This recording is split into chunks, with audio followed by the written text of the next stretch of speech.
and I'm gonna whip. Pull, pull, pull, final one.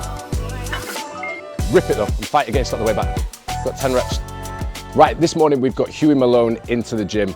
If you've been following the channel for a little while, you'll see about 2 months ago, I did a video with Huey where he was out of camp. We didn't actually have a fight date, and we were going much more through some kind of general strength training, returning him back to training after a Christmas period. Well, now we've got Huey in this morning, and he's actually got a fight next weekend on the 25th of April. So this session's gonna be very different to that one you saw before. Even though for the eagle-eyed, you'll see that me and Huey are wearing the exact same outfits as we were in that video. It wasn't intentional. This session though, however, is gonna be Huey's last full session before we begin to taper down at the back end of the week. Now you'll see in this session compared to the one earlier in the year, there's much more power and rate of force development work, and a lot of the strength work we're doing is gonna be much smaller in volumes. So we're gonna kick the session off with our usual warm-up. We'll do a world's great stretch and a dead bug. If again, any videos that have been following mine for a little while, you'll see it's the same warm-up that I use for everyone. I find it just starts to open them up through their thoracic spine a little bit, open them up through the hips, and more than anything, just kind of gets them switched on to thinking about being in that strength and conditioning session. I want you to give me a squat and press, so kettlebell under your chin, sit nice and deep into your squat, push out, pull in, and then come back up for me, okay? We'll go 6 of them. We're gonna pair that with your reverse lunge and twist with a plate. After that, we're gonna go through part 2 of the warm-up, which is a squat and press and a lunge and twist. Huey at the minute's got a little bit of a tight groin just from doing some of the faster running that he would normally do towards the end of camp. So really putting a bit of an emphasis on still warming him up through his T-spine, but also really getting into that groin a little bit and starting to increase his body temperature, hopefully just get that groin to ease off a little bit as it begins to get warmer. After the warm-up, we're then gonna go into an isometric squat. Get yourself under the bar, get your right foot on the very inside of the plate so it's directly underneath you. Lift that left leg, just give me a 50% push for a few seconds. I'll tell you when to stop. We'll go left leg, again, 50% push, and then we're gonna go 80% and 80%, okay? Just as a warm-up set, and we'll do your max effort reps. So come underneath the bar, foot just on the inside of the plate, lift that left leg, give me a 50% push, so try and snap the bar, push, push, push, push, time, swap sides. Now the isometric squat is something that I'll use twice a week with Huey when he's in camp, and this really just allows me to track what his max force production is doing. It allows me to really do 2 things off the back of that. 3, 2, 1, let's go. Come on, really try and snap the bar. Push, push, push, push, push, push, push, push. Time. 1, let's go. Again, really push, push, push, push, push. Give me a little bit more. Come on, push, push. Time. 1, it allows me to track Huey's relative strength. So being a boxer, being close to a fight, he's now bringing his weight down. It allows me to have a bit of an insight into what his strength is doing relative to his weight. So what I would hope to see is, even though throughout the back end of a camp where his strength might not necessarily improve dramatically, his relative strength will, because his weight's coming down, and hopefully we're doing a good enough job of just maintaining his force output, so maintaining his levels of strength. The other thing it allows me to do when we're this deep into a camp and this close to a fight is adapt his strength and condition session last minute if I need to. So if any of his scores suddenly begin to drop, it's a good indicator to me that potentially he's a bit fatigued, or there might be some kind of niggle he's carrying. So at the very least, that's a conversation between me and Huey as to something we might need to change in the program. And equally, I can look at the strength and condition session I've got coming up and then make any last minute changes that I might need to do. After the isometric squat, we're gonna go on to some pogo hops. Again, for anyone who's watched the channel for a little while, you'll see within most of my sessions, I'll utilize a drop jump as part of my weekly monitoring. So I'll get all the athletes to perform a drop jump, and very similar to that isometric squat, this is just gonna measure their reactive strength. It's gonna measure the elasticity through that foot and ankle, how effectively they can utilize the stretch shortening cycle, but it's also very sensitive to fatigue. Now with Huey's got a long-term plantar fascia problem. So what we actually try to do with Huey is utilize some pogo hops instead. With his ongoing plantar fascia pain, a drop jump, might be something that he can actually mask his pain in and do one good drop jump.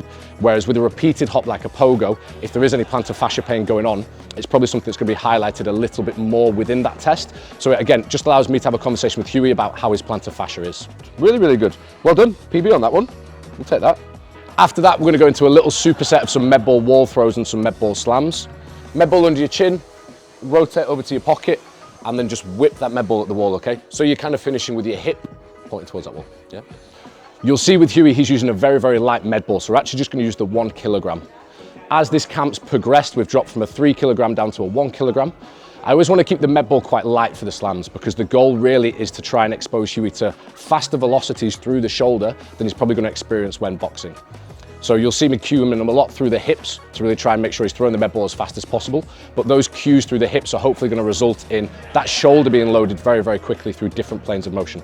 So we've got some med ball wall throws. He'll do 3 reps each side, take a little 20-30 second rest before he goes into his slams, just to make sure that he's adequately recovered between each of those exercises. Your hips forward, come up onto your toes. As soon as you get your biceps level with your ears, hips are going to snap back. I don't want there to be any pause with your hands over your head. As soon as your hands get over your head, biceps with your ears, whip down for me, okay? Last one now, really whip it. Biceps to ears, snap down. Cool, relax, come here.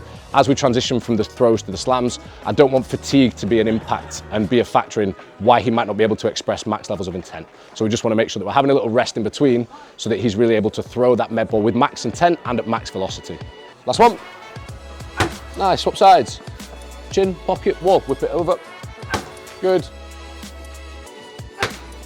Put back down. Good reset. Last one. Good mate, relax. Let's go. Snap your hips forward, snap your hips back. As soon as your biceps get level with your ears, whip it down. Good. 2 more. Last one, please, mate. After that, we're going to go into a hex bar counter movement jump.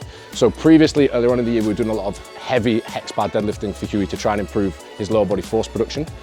What I now want to try and do is start to look actually at how quickly he can begin to produce that force. So you'll see we'll attach a gym aware to the bar.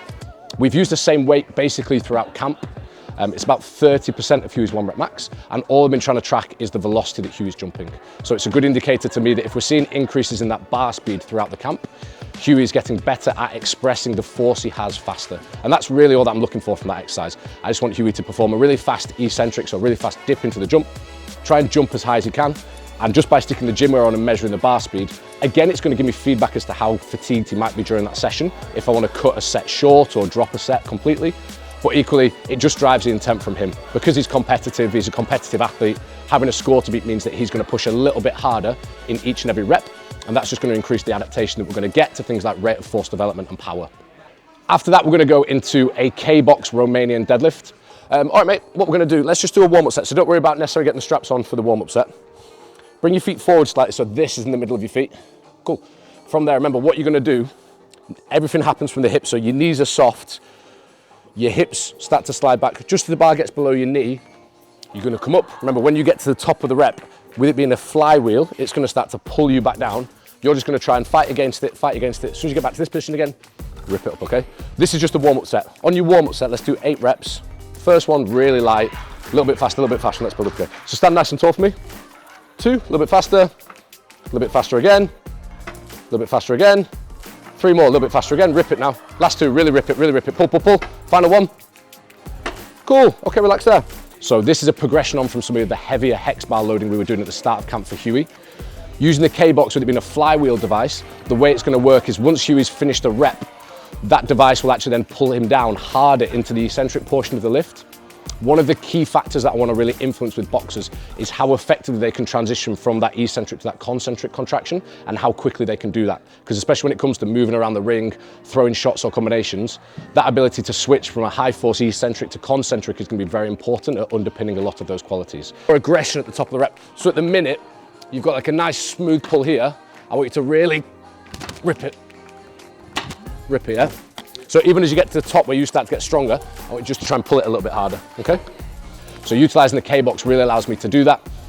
There's a little VMAX Pro or NO device, as it's called, that I can put on the front of the K-box. And again, that allows me to measure the speed of Huey's reps, which again, just allows me to track fatigue, which is important at this part in camp, but also just drives greater intent. So the instructions here for Huey are really nice and simple. He's just gonna rip that K-box as hard as he can on the way up. And then as it starts to pull him down harder, he's just gonna try and resist it and not let it pull him out of shape. After that, we're into the final 2 exercises of the program. We've got a landmine twist just to look at some rotational strength, and pairing that with a cable face pull just to really try and increase Huey's strength through his rear delts and through his rhomboids and through his upper back. You're just a little too controlled with it. What I'd like you to do is, so from the starting position here, once you've got your arms nice and long, instead of what you were doing, which is coming down and like pausing back in the middle, I want you to almost like let this drop to the side. So it's gonna drop into my pocket and I'm gonna whip. And you see how it just comes straight through into the side? So I then actually have to decelerate a bit more weight, overcome the momentum and snap back. As opposed to here, little pause and back down. I want it to be whip, straight to the next side, whip, straight to the next side.